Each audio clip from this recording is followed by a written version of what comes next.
Hello बच्चों, आज के वीडियो में हम जो अभी सीबीएसई ने recently sample question papers issue करे हैं फॉर द बोर्ड एग्जाम 2021, उसमें क्लास 10th का मैथ बेसिक में क्वेश्चन नंबर 27 टू 33 डिस्कस करेंगे। जितने भी 3 मार्कर्स है उनको हम सॉल्व करेंगे और डिस्कस करेंगे कि वो किस तरह से। तो चलिए आज का वीडियो शुरू करते हैं। तो ये हमारा क्वेश्चन नंबर 27 बच्चों, जिसमें हमें बोला गया prove that √3 is an irrational number. हमें √3 को एक इर्रेशनल नंबर प्रूव करना है। तो हम यहां पर लेट कर लेते हैं बच्चों, let if possible √3 is a rational number. हमने √3 को एक रैशनल नंबर लेट करा है। इसका मतलब क्या होगा? There must exist two coprime numbers A and B such that √3 is equal to A by B। अब यहां पर एक हमने नया नाम यूज करा बच्चों, को प्राइम नंबर्स। को प्राइम नंबर्स वो होते हैं जिनका HCF जो है वो 1 हो, यानी कि उन दोनों नंबर में कुछ भी आपस में कॉमन नहीं होगा।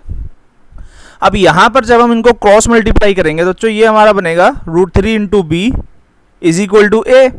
अब मैं जब स्क्वेयरिंग करता हूं यहां पर तो ये आ जाएगा 3b² is equal to a², यानी कि b² की अगर मैं वैल्यू निकालता हूं तो ये आएगी a² बाय 3। अब बच्चों इस चीज को ध्यान से समझिए, ये a² bye 3 is equal to b², यानी कि a² जो है वो हमारा 3 से डिवाइड हो रहा है। a² इज डिविजिबल बाय 3 क्योंकि सामने हमारा आंसर आ रहा है b²। अब यहां पर जो ये 3 है बच्चों, ये एक प्राइम नंबर है, क्योंकि किसी नंबर का स्क्वायर किसी प्राइम नंबर से अगर डिवाइड होगा तो वो खुद नंबर भी उस प्राइम नंबर से डिवाइड होगा। यानी कि ये a² अगर 3 से डिवाइड हो रहा है तो a is also divisible by 3। अगर यहां पर अब a 3 से डिवाइड हो रहा है, there must exist some integer c such that a/3 is equal to c। जब a 3 से डिवाइड हो रहा है तो सामने कोई ना कोई आंसर जरूर आएगा। अब हम यहाँ क्रॉस मल्टीप्लाई करते हैं बच्चों, तो ये हमारा बन जाएगा a is equal to 3c और स्क्वेयरिंग करने पर आ जाएगा a² is equal to 9c²। अब बच्चों हम अगर इसे देखते हैं, यहाँ पर क्वेश्चन में शुरू में अगर मुझे 1 बोल दे, from equation number 1 value of a² is 3b², तो हम यहां से पुट कर सकते हैं और यहां ब्रैकेट में लिख देते हैं हम from 1। So value of b² will be 3c²। यहां हम इसको इस तरीके से भी लिख सकते हैं, b²/3 is equal to c²। अब इसका मतलब यही होगा कि b² इज डिविजिबल बाय 3, यानी कि b is also divisible by 3। But बच्चों ये हमारा कॉन्ट्राडिक्शन आ गया। हमने लेट करा था कि a एंड b आर को प्राइम नंबर जिनका HCF है जो वो 1 होगा, बट यहां पर हम देख रहे हैं कि a is divisible by 3 and a is also divisible by 3। तो हम यहां लिख देंगे which is a contradiction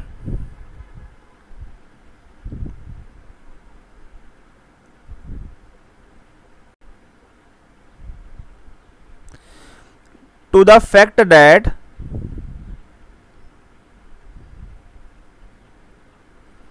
A and B are coprime. तो ये इसका हमारा कॉन्ट्राडिक्शन आ गया कि A एंड B जो है वो को प्राइम हमने लिए थे। इसका मतलब है आवर अजम्पशन वाज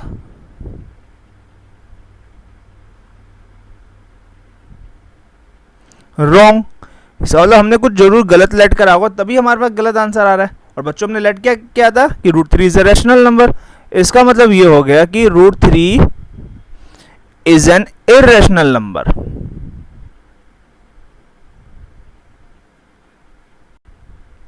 और यही हमें प्रूव करना था। तो ये हमारा 28th क्वेश्चन है बच्चों, जिसमें हमें दिया गया है ये फिगर और हमें प्रूव करना है angle 1 is equal to twice of angle 2। Angle 1 हमारा इधर है और एंगल 2 हमारा ये रहा। अब ध्यान से देखिए बच्चों, हमने इस चैप्टर में एक थ्योरम पढ़ी थी कि tangents from a common points to a circle are equal, तो इसका मतलब हम ये कह सकते हैं कि T P is equal to T Q, यहाँ लिख देते हैं हम रीजन भी, tangents from a common point.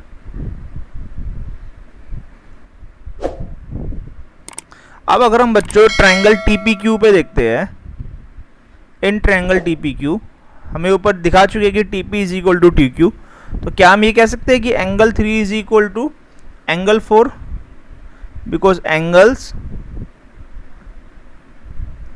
Opposite to equal sides ये इक्वल होते हैं, तो एंगल 3 और एंगल 4 जो है वो हमारे आपस में इक्वल आ जाएंगे। अब अगर हम एंगल सम प्रॉपर्टी लगाते हैं इसी ट्रायंगल में, तो हम ये कह सकते हैं angle 1 plus angle 3 plus angle 4 is equal to 180 degree, angle sum property of a triangle. Angle 3 और एंगल 4 दोनों आपस में इक्वल थे, तो ये हमारा बन जाएगा angle 3 plus angle 3 is equal to 180 degree. तो यहाँ से बच्चों हमारे एंगल 1 की वैल्यू आ जाएगी हमारे पास 180 माइनस ट्वाइस ऑफ एंगल 3, इसको हम 1 बोल देते हैं इक्वेशन नंबर 1 और इसे यहाँ छोड़ देते हैं। अब हम ये जानते हैं बच्चों की सेंटर से जो टेंजेंट पर पॉइंट ऑफ कांटेक्ट पर जो रेडियस जहाँ टच करती है वो 90 डिग्री का एंगल बनाती है। इसका मतलब हम ये लिख सकते हैं कि angle 2 plus angle 3 is equal to 90 degree. तो यहाँ से जब हम एंगल 3 की वैल्यू निकालेंगे तो ये हमारी आएगी 90 माइनस एंगल 2। अब इस एंगल 3 की वैल्यू को हम 1 में पुट कर देते हैं, तो ये हमारा बनेगा angle 1 is equal to 180 minus twice of 90 minus angle 2, तो ये आ गया 180 minus 180 plus twice of angle 2, 180 से 180 कैंसिल, हमारा आ गया angle 1 is equal to twice of angle 2 जो हमें प्रूव करना था। तो बच्चों ये हमारा क्वेश्चन नंबर 29, जिसके अंदर बोला गया Meena went to a bank withdraw rupees 2000. She asked the cashier to give her only rupees 50 and rupees 100 note, and Meena got 25 notes in all. Find the number of notes of rupees 50 and rupees 100 she received. तो बच्चों हम यहाँ late कर लेते हैं कि let Meena received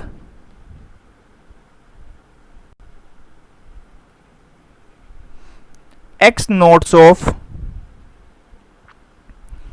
rupees 50 and Y notes of rupees 100. Now she got 25 total notes. It means our first equation will be x plus y is equal to 25. ये हमारी पहली इक्वेशन होगी। अब बच्चों देखिए उसको मीना को टोटल 2000 रुपये निकालने दे। अब 50 रुपये के उसने जितने नोट निकाले होंगे मैं उसको 50 से ही मल्टीप्लाई करूंगा, तभी मुझे पता चलेगा उसे 50 रुपये में कितने पैसे मिले। 100 रुपये में उसने जितने नोट निकाले होंगे वो मैं उसे 100 से मल्टीप्लाई करूंगा, तभी मेरे पास टोटल आ पाएगा उसने जितने पैसे विड्रॉ करे बैंक से। तो ये हमारी दूसरी इक्वेशन बनेगी। अब यहाँ पर हम बच्चों एलिमिनेशन मेथड लगाकर इन इक्वेशंस को सॉल्व करेंगे और एक्स और वाई की वैल्यू निकालेंगे। अब जो हमारी ये पहली इक्वेशन है बच्चों, अगर मैं इसको 50 से मल्टीप्लाई कर देता हूँ तो क्या मैं इस तरह से लिख सकता हूँ 50x plus 50y is equal to 1250, और सेकेंड इक्वेशन हमारी एज इट इज लिख देते हैं 50x plus 100y is equal to 2000। अब जब हम यहाँ तीनों हमारी टर्म्स के साइन चेंज कर देंगे तो ये हमारे x वाली टर्म कट जाएगी और इधर हमारे पास आएगा minus 50y is equal to minus 750, यानी कि value of y is 750 upon 50। तो हमारे पास आंसर आ जाएगा 15, यानी कि y की वैल्यू हमारी 15 आ गई, यानी कि मीना ने टोटल 15 नोट्स लिए 100 रुपये के। अब इस y की वैल्यू को बच्चों हम इक्वेशन नंबर 1 में पुट कर देते हैं।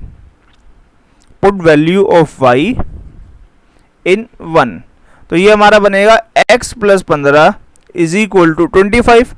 तो x की जो वैल्यू आ जाएगी वो होगी हमारी 10, यानी कि बच्चों मीना को 50 रुपए के 10 नोट मिले हैं और 100 रुपए के 15 नोट मिले हैं।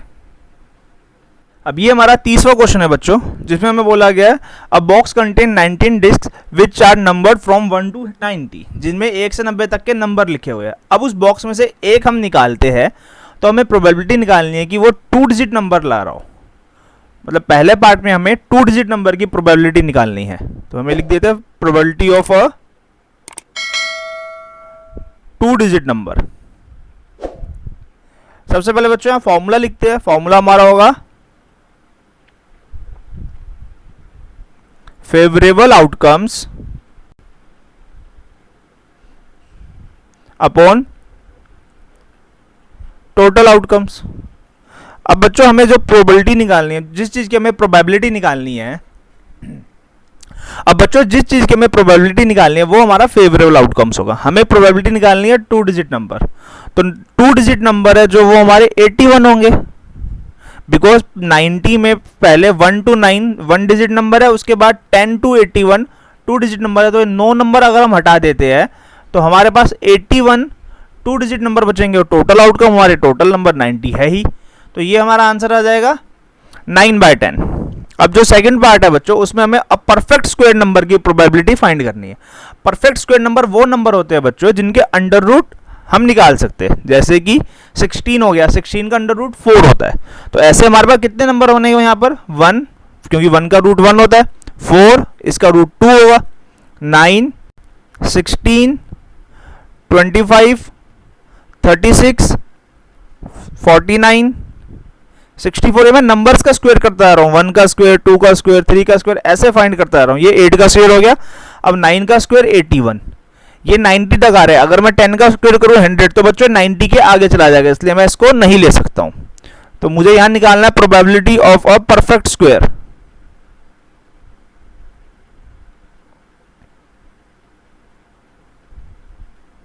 तो यहां पर भी हमारे 9 नंबर्स है, और टोटल जो हमारे आउटकम होंगे वो 90 होंगे। तो इसकी हमारी प्रोबेबिलिटी आ जाएगी बच्चों 1/10।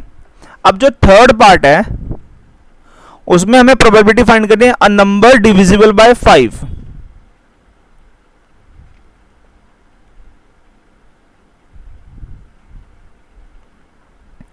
तो 1 to 90 तक बच्चों जो 5 से डिवाइड हो रहे हो नंबर, यानी कि 5 10 15, और जो लास्ट में जो नंबर आएगा वो हमारा 90 होगा। तो हम इसमें एक एपी बना सकते हैं, जिसमें हमारी पहली टर्म 5 है, डी भी हमारा 5 है, लास्ट टर्म हमारी 90 है, और हमें यहाँ पर एन की वैल्यू फाइंड करनी है। हम जानते हैं एल लास्ट टर्म का जो फॉर्मूला है वो A plus N minus 1 into D होता है। तो यहाँ हम वैल्यूज पुट कर देते हैं 5 प्लस एन माइनस 1 इंटू 5। तो ये हमारा 85 is equal to n minus 1 into 5 आएगा, यानी कि 17 is equal to n minus 1, और जो एन की वैल्यू है वो हमारी 18 आ जाएगी। तो यहाँ जो हमारा आंसर आएगा बच्चों, वो हमारा आंसर आएगा 18/90, यानी कि 1/5। हम इस एपी बनाकर भी इसको सॉल्व कर सकते, नहीं तो हम इसको डायरेक्टली भी काउंट कर सकते हैं बच्चों। देखिए पहले 10 में 2 नंबर आ रहे हैं, तो अगले 10 में भी 2 नंबर होंगे, और आखिरी में जो 85 और 90 है 9वीं बार 2 नंबर आएंगे। तो 9 इंटू 2 हमारे जो है वो टोटल 18 नंबर्स आएंगे जो 5 से डिवाइड हो रहे होंगे। तो ये क्वेश्चन बच्चों हमारे पिछले क्वेश्चन के चॉइस का पार्ट है, जिसमें हमें बोला गया है 1 card is drawn from a deck of 52 cards, find the probability of a king of red colour. हमें पहले पार्ट में यहाँ प्रोबेबिलिटी निकालनी है कि किंग ऑफ रेड कलर। अब बच्चों हम जानते हैं यहाँ पर जो टोटल आउटकम होगा वो हमारा 52 होगा, बिकॉज एक डेक में 52 कार्ड्स ही होते हैं। और यहाँ बोल रहा है king of red colour, red colour के 2 सूट्स आते हैं हमारे, तो उन दोनों में एक एक किंग आता है। तो इसकी प्रोबेबिलिटी हमारी 2/52, यानी कि 1/26 हो जाएगी। अब जो सेकंड पार्ट हमें निकालना है बच्चों, उसके अंदर हमें बोला गया अ स्पेड। स्पेड अपने आप में एक सूट है बच्चों जिसके 13 कार्ड्स होते हैं, तो इसकी प्रोबेबिलिटी 13/52, यानी कि 1/4 हो जाएगी। और जो बच्चों हमें थर्ड पार्ट दिया गया है उसके अंदर हमें बोला गया है queen of diamond.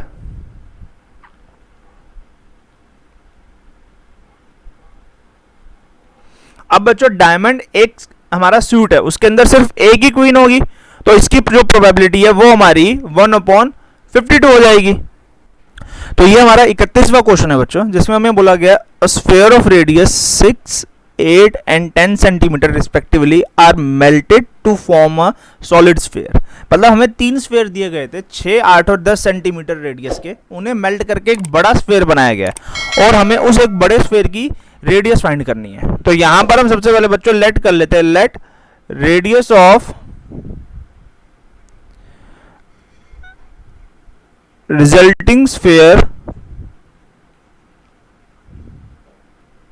Is equal to r centimetre. अब बच्चों जो हमारे 3 छोटे स्फीयर थे उनको मेल्ट करके एक बड़ा स्फीयर बनाया गया। इसका मतलब ये हुआ कि उन तीनों स्फीयर का जो वॉल्यूम है उसका सम बड़े वाले स्फीयर के वॉल्यूम के बराबर होगा। तो यहां हम लिख देते हैं according to question 4/3 pi r cube is equal to 4/3 pi 6 का cube plus 4/3 pi 8 cube plus 4/3 pi 10 cube. अब यहां से जब हम 4/3 पाई कॉमन लेंगे राइट हैंड साइड में बच्चों, तो ये हमारा कुछ इस तरीके से बन जाएगा 6 cube plus 8 cube plus 10 cube. अब यहाँ 4/3 पाई से हमारा 4/3 पाई कैंसिल हो जाएगा और ये बचेगा हमारा r cube is equal to 6 का क्यूब यानी कि 216 प्लस 8 का क्यूब यानी कि 512 और 10 का क्यूब यानी कि 1000। तो आर क्यूब की जो हमारी वैल्यू बच्चों वो आ जाएगी 1728, जो हम जानते हैं कि 12 का क्यूब होता है। तो इसका मतलब हमारा जो आर है वो 12 सेंटीमीटर आ जाएगा। तो ये हमारा 32वां क्वेश्चन है बच्चों, जिसमें हमें sign A minus cos A plus 1 upon sine A plus cos A minus 1 को 1 अपॉन सेक ए माइनस 10 ए प्रूव करना है। अब यहाँ पर हमें question sign A cos A की फॉर्म में दिया हुआ है और हमें 10 ए सेक ए की फॉर्म में लाना है। तो इसका मतलब अगर हम यहाँ पर कॉस से डिवाइड कर देते हैं हर एक टर्म को, तो हमारा ये बन जाएगा sine upon cos, cos upon cos और यहाँ आ जाएगा 1 अपॉन कॉस ए। उसी तरह से हमारा जो डिनोमिनेटर है वो बन जाएगा sign A upon cos A plus cos A upon cos A minus 1 upon cos A. तो ये हमारा बन जाएगा tan ए माइनस 1 प्लस सेक ए अपॉन tan ए प्लस 1 माइनस सेक ए। अब यहां पर हम इसको इस तरह से लिख देते हैं कि tan ए प्लस सेक ए माइनस 1 अपॉन tan ए माइनस सेक ए प्लस 1। अब बच्चों हम जानते हैं कि 1 प्लस tan स्क्वायर ए जो है वो सीकेंड स्क्वायर ए होगा, यानी कि 1 की जो वैल्यू है वो सीकेंड स्क्वायर ए माइनस tan स्क्वायर ए आ जाएगी। और अब हम यहाँ पर ए स्क्वायर माइनस बी स्क्वायर की जब आइडेंटिटी लगा देंगे तो ये सेक ए माइनस tan ए इंटू सेक ए प्लस tan ए बन जाएगा। तो इस 1 की वैल्यू को हम यहाँ न्यूमरेटर में पुट कर देते हैं, तो हमारा ये क्वेश्चन बन जाएगा tan ए प्लस सेक ए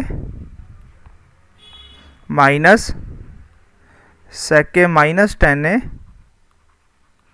इंटू सेक ए प्लस tan ए और डिनोमिनेटर में हमारा आएगा tan ए माइनस सेक ए प्लस 1। अब बच्चों दो हमारे ब्रैकेट है, पहला है tan ए प्लस सेक ए, दूसरा ये सेक ए प्लस tan ए। ये हमारा कॉमन आ सकता है तो इसको हम बाहर कॉमन ले लेते हैं। तो ये हमारा बन जाएगा tan ए प्लस सेक ए और अंदर आ जाएगा 1 माइनस सेक ए प्लस tan ए। जब माइनस का साइन अंदर गया तो उसने साइन चेंज कर दिए और डिनोमिनेटर में वही tan ए माइनस सेक ए प्लस 1। अब ध्यान से देखिए बच्चों, ये जो दो ब्रैकेट है न्यूमरेटर में और डिनोमिनेटर में दोनों सेम है। यहाँ tan ए पॉजिटिव, यहाँ भी tan ए प्लस का, सेक ए माइनस का, सेक ए माइनस का प्लस 1 तो ये पूरा ये एक दूसरे से हमारे कट जाएंगे। तो हमारे पास बचेगा tan ए प्लस सेक ए, या हम इसको इस तरीके से भी लिख सकते हैं कि सेक ए प्लस tan ए। अब हमें डिनोमिनेटर में चाहिए सेक ए माइनस tan ए, तो मैं क्या करता हूँ यहाँ पर sec k प्लस 10a तो हमारे पास पहले से था, तो यहाँ पर मैं sec k माइनस 10a से मल्टीप्लाई और डिवाइड कर देता हूँ क्वेश्चन को, तो जिससे जो मेरा न्यूमरेटर है वो मेरा बन जाएगा सीकेंड स्क्वायर ए माइनस टेन स्क्वायर ए अपॉन सेक के माइनस टेन ए। अब सीकेंड स्क्वायर ए माइनस टेन स्क्वायर ए की वैल्यू यहाँ से 1 आ जाएगी, तो ये हमारा आ गया सेक के माइनस टेन ए, और यही हमें प्रूव करना था। तो ये हमारा 33वां क्वेश्चन है बच्चों, जिसमें हमें बोला गया a motor boat whose speed is 18 kilometre per hour takes 1 hour more to go 24 kilometre upstream then to return downstream.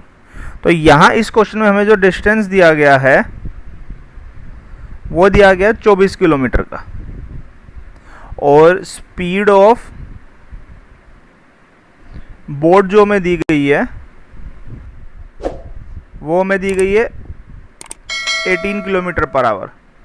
अब यहाँ पे अगर हम स्पीड ऑफ स्ट्रीम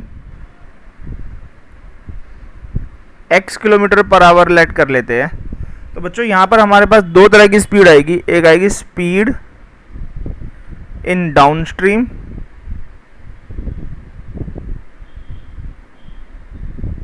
और दूसरी होगी स्पीड इन अपस्ट्रीम।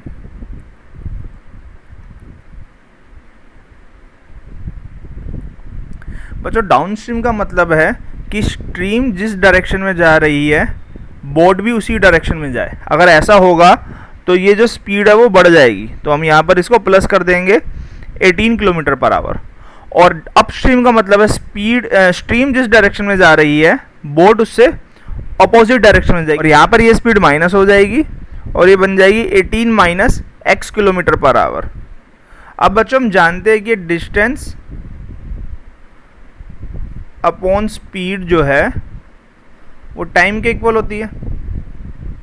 अब यहाँ पर जो बोट है वो अपस्ट्रीम भी जा रही है और डाउनस्ट्रीम वापस आ रही है, तो टाइम टेकन बाय बोट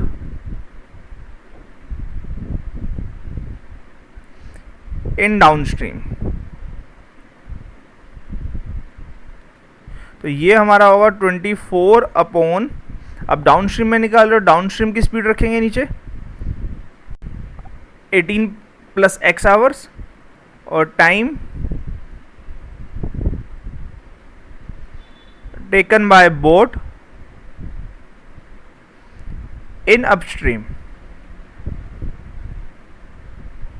तो ये हमारा बनेगा 24 upon 18 minus x our.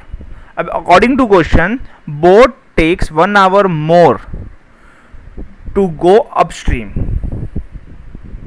Upstream में उसे 1 घंटा ज़्यादा लग रहा है। अब देखिए हमारे पास ये डाउनस्ट्रीम का टाइम और ये हमारा अपस्ट्रीम का टाइम। अब ये हमारा अपस्ट्रीम है, यहाँ पर 1 घंटा ज़्यादा लग रहा है, तो जहाँ कम होगा वहाँ हम 1 घंटा ऐड कर देंगे, मतलब डाउनस्ट्रीम में हम 1 घंटा ऐड कर देंगे। अब इसे जब हम सॉल्व करेंगे बच्चों, क्या हम इसको इस तरीके से लिख सकते हैं 24 upon 18 minus x minus 24 upon 18 plus x. तो अब यहाँ पर बच्चों हम 24 कॉमन ले सकते हैं, तो ये हमारा बन जाएगा 1 upon 18 minus x minus 1 upon 18 plus x. अब यहाँ से जब हम एलसीएम लेंगे ब्रैकेट के अंदर, तो ये हमारा बनेगा 18 plus x minus 18 plus x upon 18 square minus x square. नीचे हमने डिनोमिनेटर में ए स्क्वायर माइनस बी स्क्वायर की आइडेंटिटी लगा दी है। अब यहाँ पर ये हमारा 18 से 18 कैंसिल हो गया, तो ये बनेगा हमारा 1 is equal to 24 into 2x upon 324 minus x square. Cross multiply करने पे हमारा बन जाएगा 324 minus x square is equal to 48 minus x. अब इस क्वाड्रेटिक इक्वेशन को हम इस तरह से लिख सकते हैं बच्चों, x square plus 48x minus 324 is equal to 0। अब जब हम इसका मिडिल टर्म स्प्लिट करेंगे तो हमें मल्टीप्लाई करने पे तो 324 चाहिए, बट प्लस माइनस करने पर वो 48 आना चाहिए। तो इसके जो हमारे फैक्टर्स बनेंगे वो बनेंगे हमारे 54 माइनस 6, तो ये हमारे इसके फैक्टर्स बन जाएंगे। अब जब हम इस x को अंदर मल्टीप्लाई करेंगे तो ये हमारा आएगा x square plus 54x minus 6x minus 324 is equal to 0। अब यहाँ से जब x कॉमन लेंगे तो x प्लस 54 बचेगा, और जब माइनस 6 कॉमन लेंगे तो यहाँ पर हमारा x प्लस 54 बचेगा। तो इसको हम लिख सकते हैं x plus 54 into x minus 6 is equal to 0। तो यहाँ से हम इन दोनों ब्रैकेट्स को 0 से इक्वेट कर देंगे और हमारी जो x की वैल्यू है वो आ जाएगी -54 एंड +6। अब क्योंकि हमने x जो वो स्पीड लेट करी थी तो वो कभी नेगेटिव नहीं हो सकती, इसलिए हम इस नेगेटिव वैल्यू को नेगलेक्ट कर देंगे और हमारा जो आंसर है वो आ जाएगा x इज इक्वल टू 6, यानी कि जो स्ट्रीम की स्पीड है वो हमारी 6 किलोमीटर पर आवर होगी। तो बच्चों ये हमारे 33rd क्वेश्चन के सेकंड पार्ट है चॉइस का, जिसमें हमें बोला गया find the 2 consecutive odd positive integer sum of whose square is 290। अब यहाँ पे हम लेट कर लेते हैं, let numbers are x and x plus 2। हमें बोला गया कॉन्जिक्यूटिव लगातार ओड पॉजिटिव इंटीजर। अगर मैं पहला ओड पॉजिटिव इंटीजर x मान रहा हूं तो उससे अगला मेरा ऑब्वियस x प्लस 2 ही होगा। अगर 3 मेरा ओड इंटीजर है तो उससे अगला ओड इंटीजर मेरा +2 करके ही मिलता है मुझे, तो इसलिए मैंने x और x प्लस 2 को लेट करा है। अब अकॉर्डिंग टू क्वेश्चन उनके स्क्वायर का जो सम है वो मुझे गिवन है 290। तो यहाँ पर जब मैं फॉर्मूला एक्सपेंड करूँगा तो a square plus b square plus 2ab is equal to 290 आ जाएगा, यानी कि 2x square plus 4x is equal to 290 minus 4।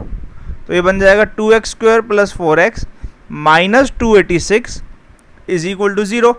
अब बच्चों इस पूरी इक्वेशन में से हम 2 कॉमन ले सकते हैं, तो ये हमारा बन जाएगा x square plus 2x minus 143 is equal to 0, यानी कि हमारी इक्वेशन आ गई है x square plus 2x minus 143 is equal to 0। अब इस 143 को बच्चों हम इस तरह से ब्रेक करेंगे कि प्लस माइनस करने पर तो 2 आए, बट मल्टीप्लाई करने पर वहाँ हमारा 143 आना चाहिए। तो इसके जो हमारे फैक्टर बनेंगे तो वो हमारे होंगे 13 और 11। तो हम इस तरह से लिख देंगे x square plus 13 minus 11x minus 143 is equal to 0। तो ये जब हम x को अंदर मल्टीप्लाई करेंगे तो हमारा आएगा 11x माइनस